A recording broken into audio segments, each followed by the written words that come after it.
नमस्कार, मैं गार्गी कौशल आज आपको पहला लेसन डालने जा रही हूँ। चाहे सबसे पहले मैं आपको बताऊं कि हम चाहे कुछ भी कर लें, लेकिन उसकी शुरुआत जो है वो सबसे पहले हम किससे करते हैं? अलंकारों से।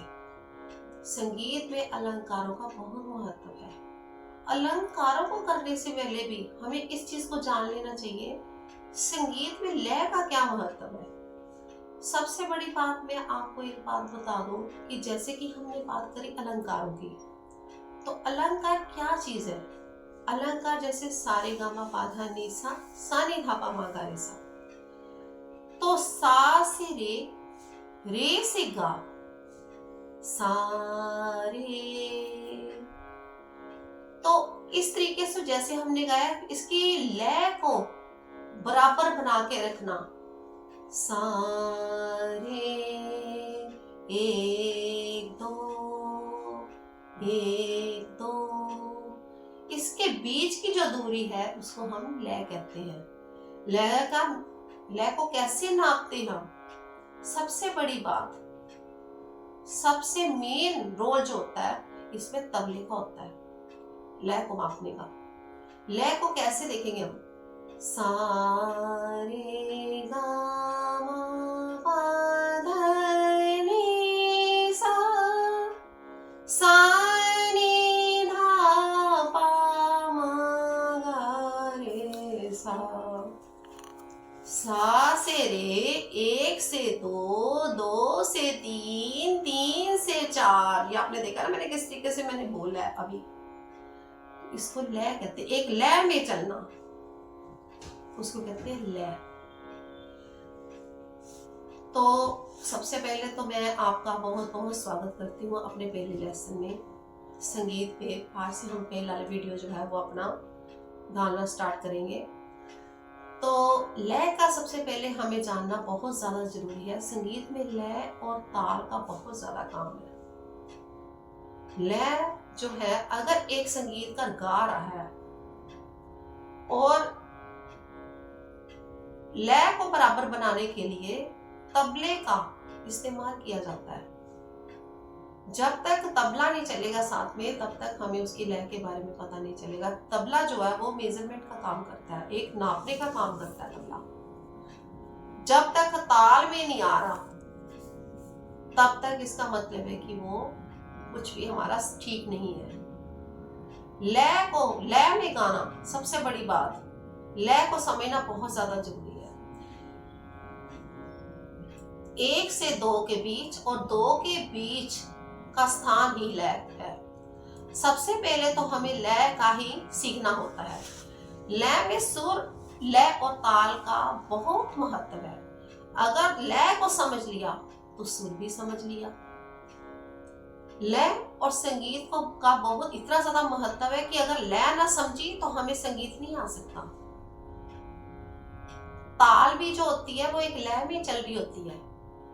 जैसे धागे नाती नाके धिना बोलते ना, धागे नाती नाके धिना। हम ऐसे तो नहीं बोल सकते। मैं तो अपनी बहुत ही आपको सिंपल लैंग्वेज में ये चीज समझा रही हूँ।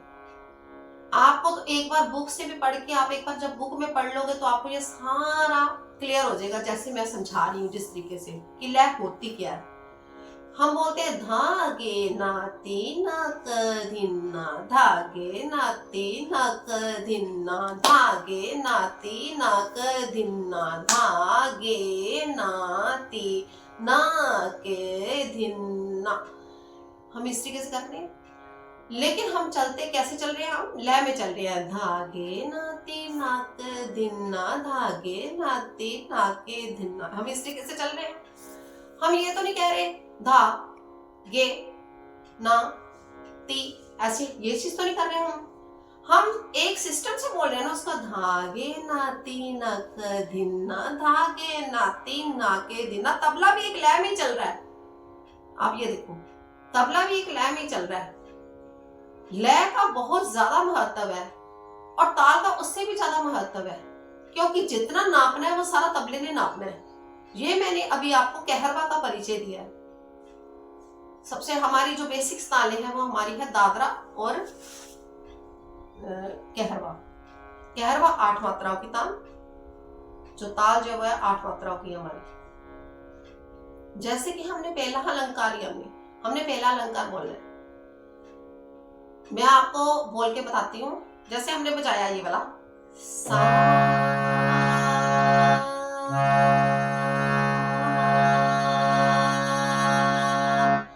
सबसे पहले तो सा लगाना सीखिए। कुछ भी काम करने से पहले आपने सा लगाना है। अगर आपका सा हिल रहा है या अगर आपका सा कांप रहा है तो उसको पहले ठीक करिए। इसको रोज की खरज में प्रैक्टिस करनी है अपने। खरज किसको कहते हैं? जो सबसे नीचे वाले सुरों में गाया जाता है। अगर आप सबसे नीचे गा सकते हो, अब इसमें मैंने कौन कौन से पॉइंट जो है वो क्लियर करिए। एक तो लय का किया है, खरज। खरज भी बता रही हूँ मैं, खरज क्या होता है, क्योंकि प्रैक्टिस करने के लिए हमें खरज का जो है वो प्रयोग बहुत ज्यादा जरूरी है करना। सा लगाया हमने, सा सा नी धा पा गा। इस तरीके से देखो कि हमारा गला नीचे तक कहां तक जा रहा है। हम जितना नीचे गा सकते हैं हम उतना ही ऊपर गा सकते हैं। आप नीचे से प्रैक्टिस शुरू करोगे, आप ऊपर से कभी प्रैक्टिस शुरू नहीं करोगे।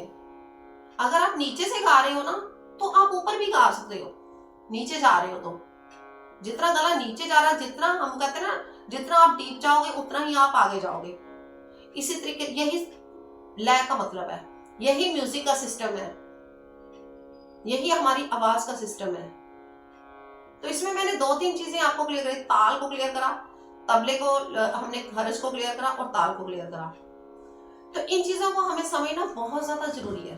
अगर हमें इसके बारे में, लय के बारे में नहीं पता होगा कि लय होती क्या है, ताल होती क्या है, हम ताल क्यों देते हैं।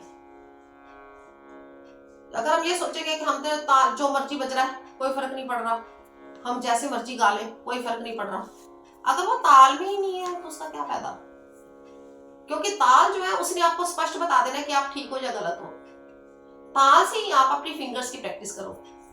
मैं आज भी आपको यही बात कहूंगी कि जब भी आप प्रैक्टिस करो, एक तो तानपुरे के साथ जरूर करो, तानपुरे का प्रयोग जरूर करो।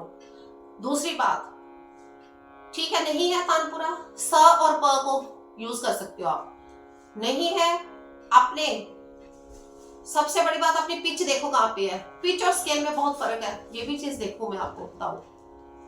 हमने अपना स्केल देखना। स्केल जिसको हम बोल तो देते हैं स्केल है, लेकिन वो हमारा स्केल नहीं है, वो पिच है। पिच हमारी पिच कौन सी, हमारी आवाज कहाँ पे सेट बैठती है, हम ताकि हम ऊपर भी बैठ जाए तो हमें मुश्किल ना हो उससे।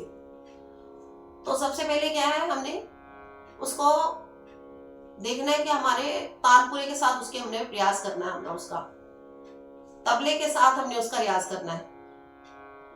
बीट लगाओ, बीट के साथ पहले धीरे धीरे प्रैक्टिस करो, फिर बीट की स्पीड को बढ़ा दो थोड़ा सा, फिर उसको थोड़ा सा और उसकी लय जो है उसकी थोड़ी सी बढ़ा दो ताल की। अब यही चीज बार बार आएगी हर जगह में, जो भी हम टॉपिक करेंगे उसमें ये चीज आएगी कि लय बढ़ा दो, लय घटा दो, लय ऐसे कर दो, लय वैसे कर दो। अब लय होती क्या है, कितने प्रकार की होती है लय, अभी तो मैंने बताया आपको कि लय क्या होती है। ये चीजें मैं आपको समझा रही हूँ ताकि आप जब भी अपनी बुक से पढ़ोगे, कुछ भी आपके पास नोट्स होंगे, आप पढ़ोगे तो आपको सब कुछ क्लियर हो जाएगा। मेरे 3 टॉपिक्स इसमें क्लियर होते हैं कि खरज क्या होता है। आज तक बहुत से लोगों ने ये बात बताई होगी, नहीं बताई होगी। खरज, सबसे पहले खरज की हमने प्रैक्टिस करनी होती है। हमिंग करो जितना हो सकता है। सबसे बड़ी बात, लय ताल। लय कितने प्रकार की होती है, लय 3 प्रकार की होती है। अब तो लय क्या थी ये चीज हमने समझाई है, लेकिन लय होती कितने प्रकार की है, लय 3 प्रकार की है। एक तो है विलंबित लय। विलंबित किसको बोलते हैं, जो विलंब करके चलती है, बड़ी धीरे धीरे। इसमें कौन सी आ गई, इसमें कैसे, सबसे बड़ी बात मैं आपको लय का टॉपिक क्लियर कर रही हूँ अभी, तो इसमें कौन सी क्या चीज आ गई इसमें लय में, धिन धिन धागे तिरकिट तू ना, कत धागे तिरकिट धिन ना। ये हमारी बड़े आराम से चलने वाली 12 मात्राओं की ताल है। ठीक है, इसको क्या बोलती है? एक ताल। हमारे जितने भी विलंबित ख्याल है वो सारे जो है वो लय में, विलंब ख्याल में, विलंबित लय में चल रहे हैं। वो सारे हमारे विलंबित जो है वो चल रहे हैं। इसको बड़ा ख्याल बोलते हैं, इसको ख्याल बोलते हैं, बड़े ख्याल। विलंब करके लय जो है विलंब करके चलती है उसको कहते हैं विलंबित लय, धीरे धीरे चलने वाली, स्लो स्लो चलने वाली। अब है एक मध्य लय, आराम से मध्य गति में चलने वाला है। मध्य गति से चलो, आराम से चलो, कहते ना हम आराम से चलो मध्य गति में। आप जैसे कि हमारी ताल होगी, 3 ताल लगा लो आप। ठीक है, ये ज्यादा तौर पे हमारे फास्ट ख्याल के साथ हमारे जो है वो द्रुत ख्याल। द्रुत किसको बोलते हैं? द्रुत बोलते हैं जो बड़े जो फास्ट ख्याल होते हैं, हमारे फास्ट ख्याल होते हैं। इसकी हम गति स्लो रख के, इसको हम स्लो भी रख सकते हैं, इसको हम स्लो करके मध्य आवाज में गा सकते हैं। क्योंकि जितना हम मध्य रख के आराम से चलेंगे उतना हमारा, ये नहीं कि उसको बिल्कुल ही नीचे कर देना है, ऐसा नहीं करना हमने। उसको हम मध्य रख के उसको हम बड़े आराम से, जैसे कि हम धा धिन धिन धा धा धिन धिन धा धा तिन तिन ता ता धिन धिन धा। करने को तो हम ऐसे भी कर सकते हैं ना, फास्ट ख्याल में भी। अब ये क्या है? ये मध्य है। अगर इसी 3 ताल को हम तेजी से बोल देंगे, धा धिन धिन दा धा धिन धिन दा धा तिन तिन ता धिन धिन दा धा, तो अगर हम इस तरीके से कर देते हैं तो ये हमारा क्या हो गया? फास्ट हो गया। तो इस तरीके से मैंने आपको जैसे क्लियर करा कि जो लय है वो 3 प्रकार की होती है, विलंबित है और मध्य है और द्रुत लय है। द्रुत बता दिया मैंने आपको, जैसे कि जिस तरीके से मैंने आपको बताया कि बड़ा इसको फास्ट बोलते हैं, धा दिन दिन दा धा दिन दिन दा धा तीन दिन ता दिन दिन दा। इस तरीके से ये स्पीड चलेगी। इसी को ही आप इसको थोड़ा सा आराम से चला के इसको मध्य लय में ले सकते हो इसको।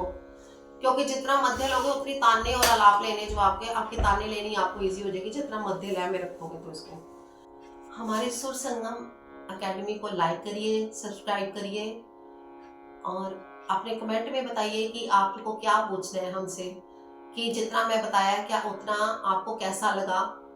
क्योंकि उसमें मैंने कुछ बहुत चीज़ें जो है वो बीच बीच में जो आती हैं लय में और अलंकार के बीच में। अलंकार तो का टॉपिक हम थोड़ा सा अभी और डिटेल में करेंगे, लेकिन ये तो थोड़ा सा मैंने बताया आपको। तो मैं आपको क्या चीज़ चाहिए वो अपनी प्रॉब्लम मेरे आगे रखिए, तो कोशिश करूँगी कि मैं उसको सॉल्व कर सकूँ। तो धन्यवाद।